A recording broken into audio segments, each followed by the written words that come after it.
kayat da nga bumak na nga po aksapol na ti sa baling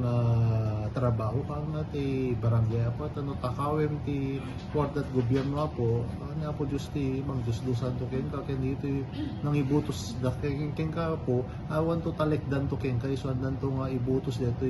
sumaro nga pinaktaray mo na po at public offices sa public trust iso da kami nga elected officer apo every 3 years kam nga maipakita no kasano met ti pinagtakim ni ti kada trabaho mi apo iso na makita da nga aglaw silaw si kami or makita da nga ada kalkaluba mi ada anomalya mi so next election